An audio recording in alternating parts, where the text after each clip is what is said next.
How the hell did she get her hands on the manuscript anyway? I don't know. She's resourceful. I told you were too hard on her.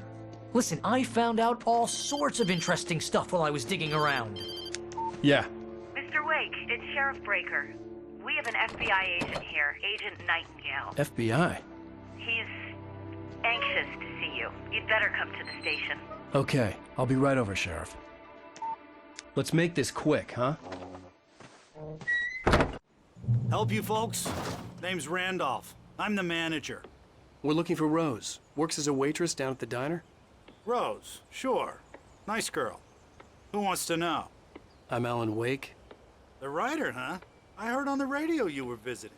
Well, I'll show you her trailer. That Rose, she's a nice girl. Always pays her rent on time. As I was saying, Al, I found all sorts of weird stuff from the local newspaper's archives. This place is crazy. Disappearances, mysterious deaths, urban legends come true, and get this, most of this stuff takes place around Cauldron Lake. Well, you ain't wrong, mister. The Indians thought the lake was a doorway to the underworld. I'm the God-fearing type myself. I don't hold with that sort of thing. Yeah, okay. Anyway, there was an island there owned by a guy called Thomas Zane. Now, some of the articles I found about him make him out to be a famous writer, but I ran a bunch of searches, couldn't find a single thing he wrote. Zane was heavily into diving, so much so that the place came to be called Diver's Isle. But the volcano under the lake erupted in 1970, and Zane went down with the island.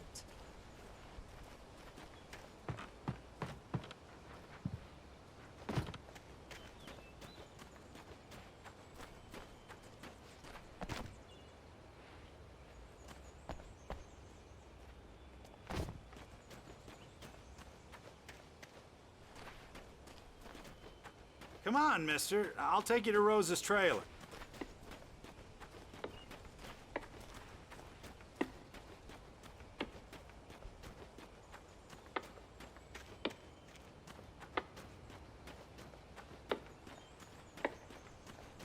Just follow me. It's not far.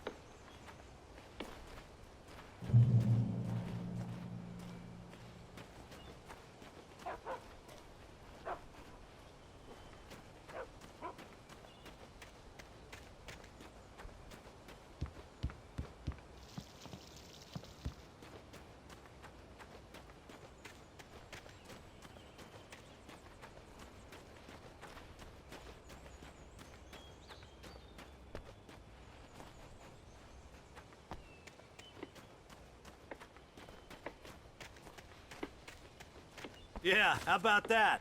It was there in the morning, as if it had fallen from the sky. But it would take a tornado to lift something like that. We're damn lucky it didn't crush any of the trailers.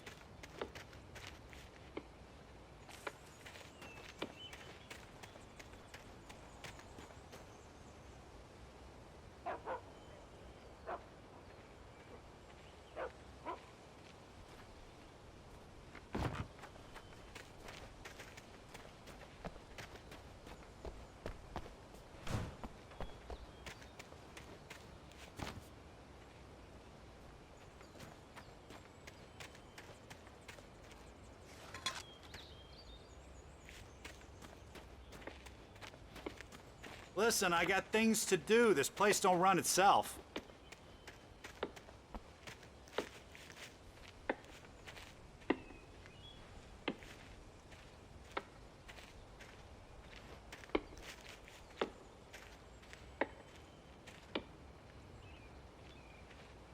It gets better.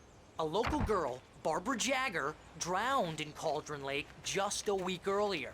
They were lovers. Sure, Jagger's a local spook story.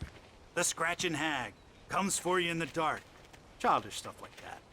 Anyway, Al, I'm just getting to the best part. All of the articles about this stuff were written by Cynthia Weaver. I asked around, and she's that crazy bag lady you met. What, the lamp lady? She can be a little loopy, but she's not homeless or anything.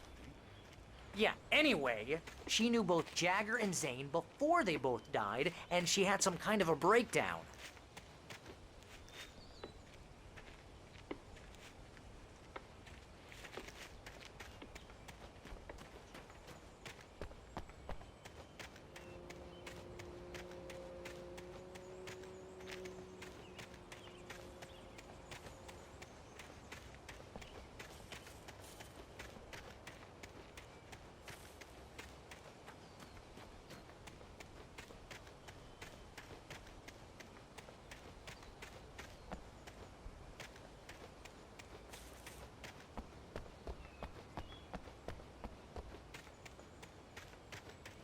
Aw, give me a break, mister. Can we just get a move on?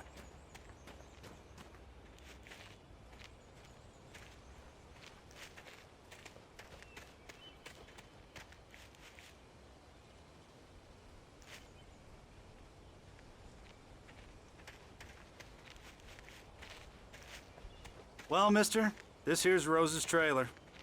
You mind me asking what you want with her? We're just here to talk to her, pal.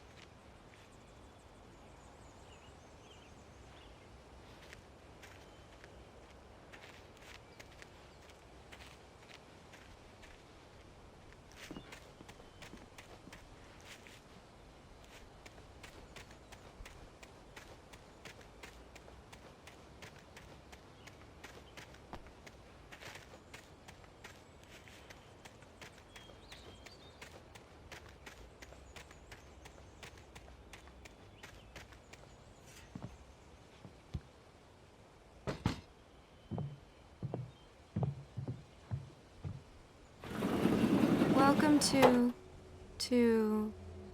Oh dear, Mr. Wake. I'm so glad you're here. Rose, you have my manuscript? Oh.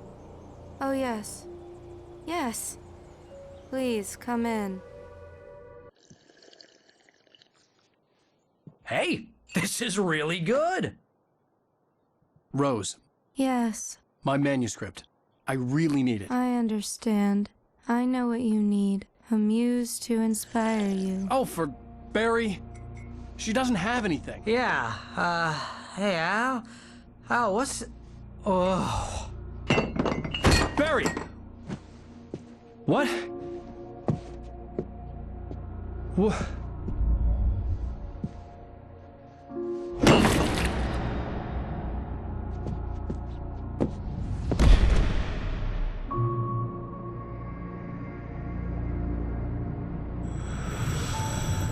It's coming for you, hiding in my barber's skin. I'm too weak to stop it. You must turn the lights on. I promised I'd come visit you and your lovely wife. You must finish what you started. I insist. You must turn the lights on. Turn the light on. Back to work, boy.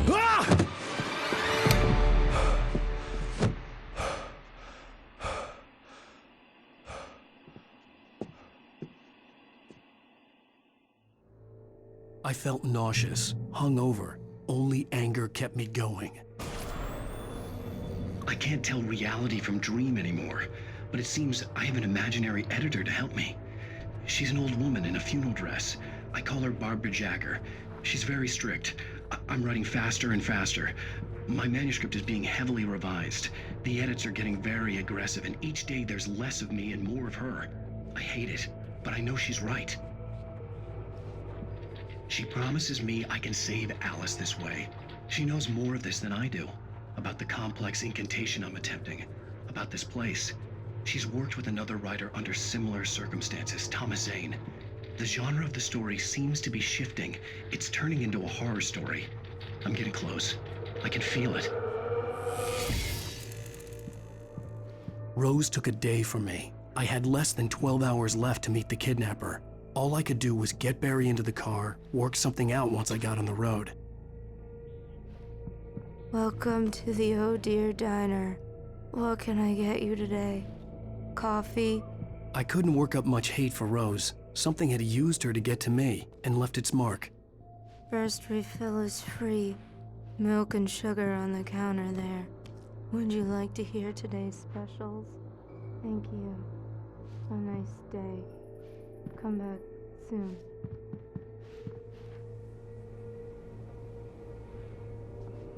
My gun and flashlight were gone. I'd have to find a way to get Barry into the car as quickly as possible. There was no time to waste.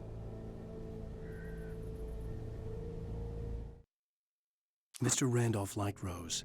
That little smile she had. How she was still sweet when life had tried so hard to make her bitter. It wasn't any of his business what she did in her trailer. But those strangers, the writer and his smart-ass sidekick, looked like trouble. and they'd been in there for hours, way past her normal bedtime. He reached for the phone and called the sheriff's station.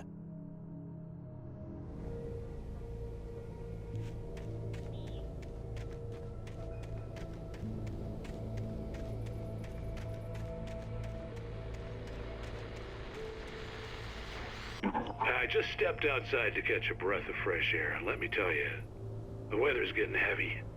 Nights like this make me especially glad I'm here talking to you and not home in bed. Once the weather takes a turn like this, I can't sleep at all. It's all tangled bed sheets and dark thoughts, punctuated by the occasional plunge into nightmare. Is it just me? Well, perhaps it is. But I hope I can make the night a little bit easier to get through. Caller, you're on KBF FM. Hey, Pat, it's Walt Snyder. What's on your mind, Walt? Well, I ain't the way you are, but, I can't sleep either, you know? I just been staring out the window here, trying to make sense of it all, but, I ain't been drinking either, you know?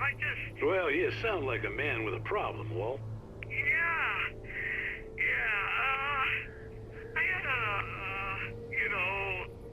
argument with Danny, and, then I got in trouble with the law, and, I'm just, I heard something like that, Walt. yeah, well, Danny's my best friend, and, they let me out on bail today, and now I'm just alone here at the window, waiting, man, and there's something in the air tonight, man. I was just outside looking up at the sky above our broadcast tower thinking the same thing.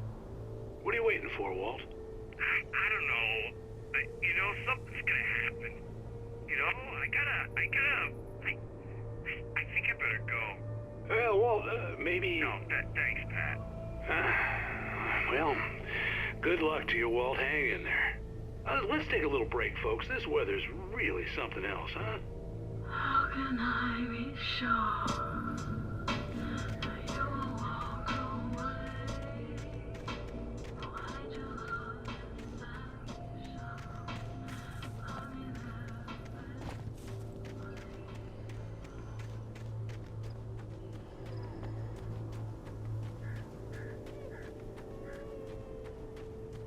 Oh, you're gonna get it now. God knows what you've done to that poor girl. This is Agent Nightingale, FBI! Get him up, Hemingway! You're under arrest! You move a muscle, I'll unload right in your goddamn face! Stay right where you are, Spillane!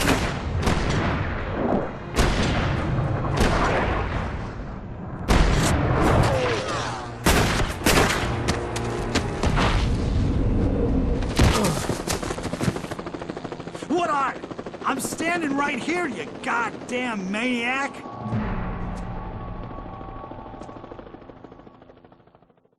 I hated to leave Barry behind, but there was no way I'd miss my appointment with the kidnapper. Give it up, Mr. Wake. Come on.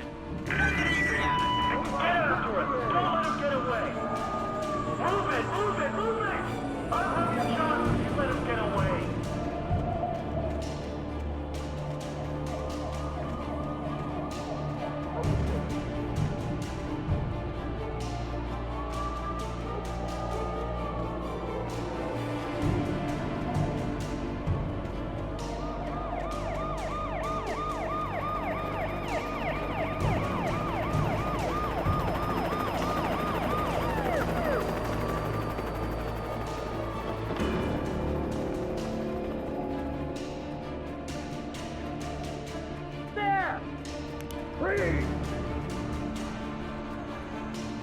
Okay, men. Keep your eyes peeled. He's gonna try to make it through here. Oh, damn. Where did he go? Man out! Stop! Get out of the way! Keep an eye out!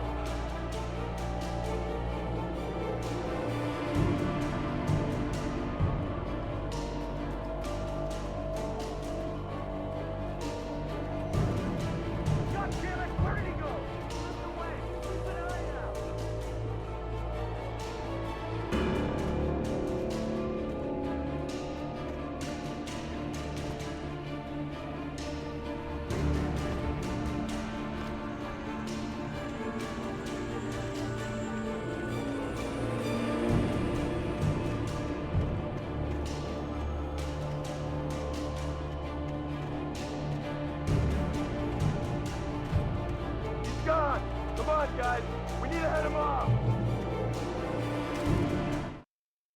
For decades, the darkness that wore Barbara Jagger's skin slept fitfully in the dark place that was its home and prison. It was hungry and in pain. It dreamed of its nights of glory when the poet's writing had called it from the depths and given it a brief, terrible taste of power and freedom. The rock stars had stirred it from the deep sleep the poet had sunk it back to in the end. When it sensed the writer on the ferry, it opened its eyes.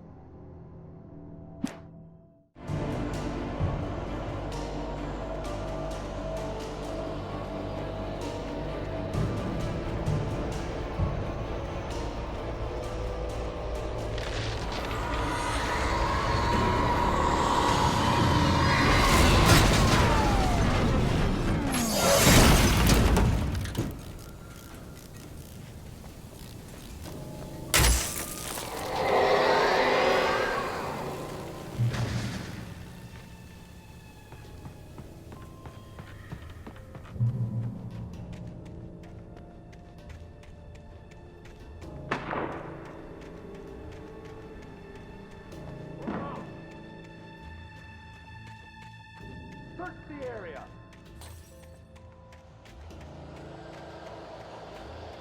Stay sharp. This way. Over here.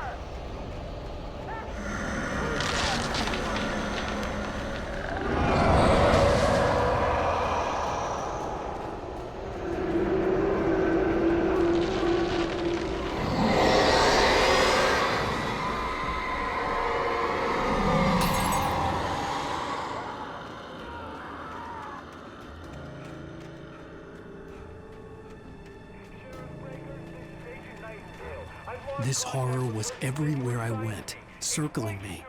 The cops didn't stand a chance. They were after a writer, not a monster.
This is James.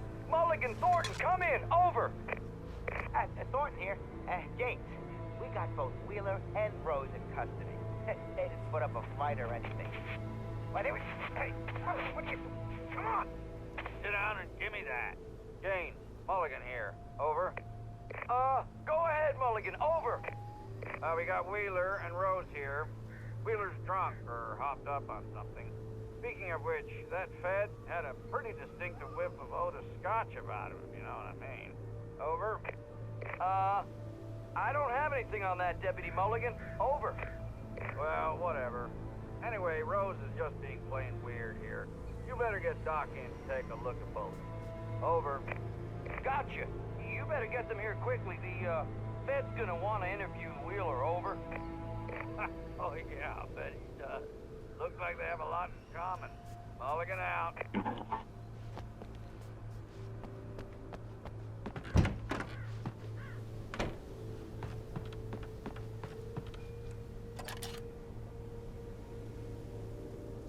I could see the lights of the radio station in the distance.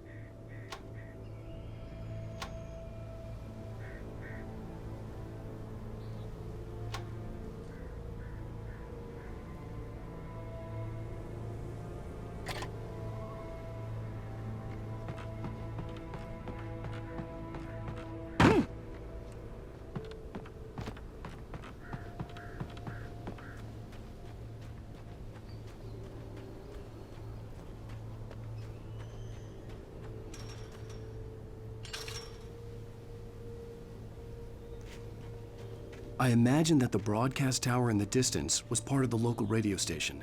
Maine seemed like a decent guy. Perhaps he could give me directions to the coal mine.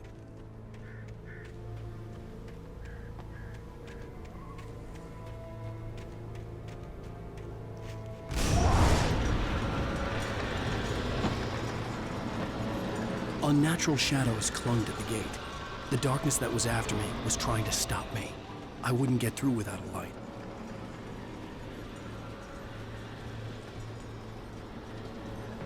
There was no power to the searchlight.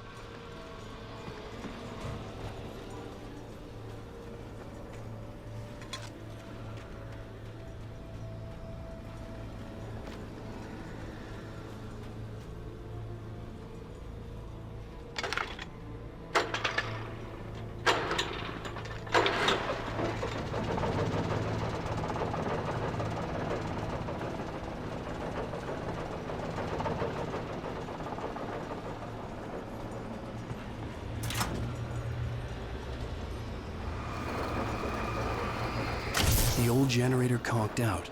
I'd have to see if I could fix it and try again.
It took me a moment to recognize the flashbang grenades. They were an ideal weapon for my situation. Team 1, come in. Over. Team 1, this is Sheriff Breaker. Report. Over. Team 2, come in. I need a report. Over. Come on, guys. Talk to me. Come in, please. Over.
And here's another call.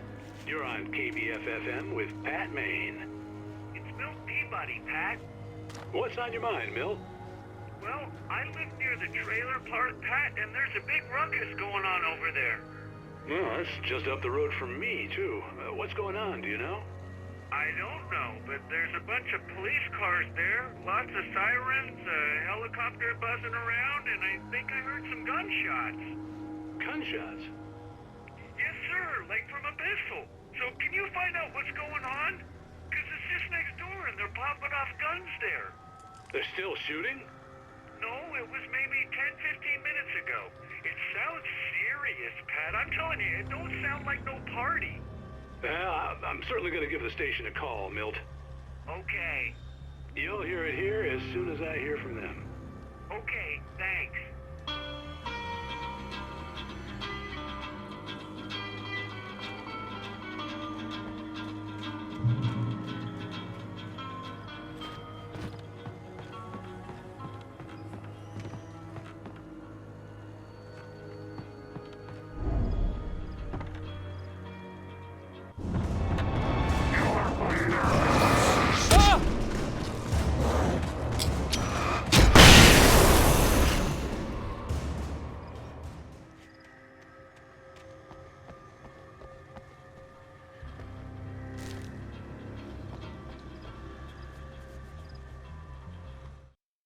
Touched by the dark presence, Rose was lost in a dreamland where everything was drawn in black and gray crayons. The old lady had promised her that all her wishes would come true. She would be Alan Wake's muse. She was smiling so hard it hurt her face. She crushed a bottle full of sleeping pills into the coffee. Deep down inside, she was screaming in terror.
hoped Maine could lend me a car to get to the coal mine. Why, hello, Lorna. What do you have for us?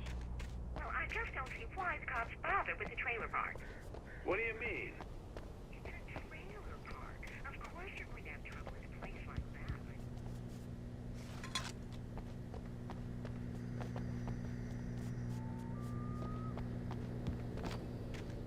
Let the trains sort themselves out. I'm sorry, but my granddaddy settled in Bright Falls in 1911. Well, thank you very much for that compassionate viewpoint, Lorna.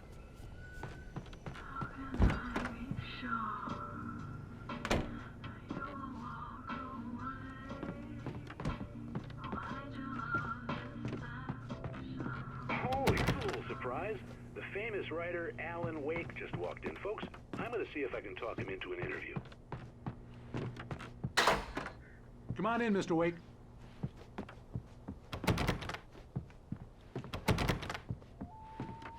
It looks like Mr. Wake is going to need a moment before we can... Oh, I'm so glad you could find the time to do this, Mr. Wake. Nowhere to run now, Dan Brown. You back away from me. Don't hurt it. Whoa. Everyone calm down. Put the gun down. We're all friends here, right? Cool your jets, Nightingale. We got him. Judas Priest! What the hell's the matter with you? There's a civilian in there.